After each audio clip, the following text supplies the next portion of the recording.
أنه خلق الزوجين الذكر والأنثى من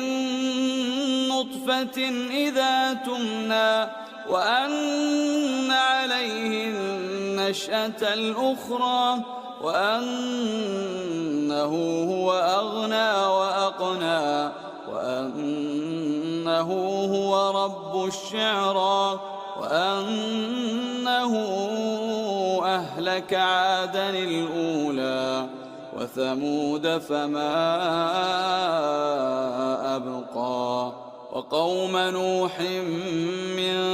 قبل إنهم كانوا هم أظلم وأطغى والمؤتفكة أهوى فغشاها ما غشا فبأي آلاء ربك تتمارى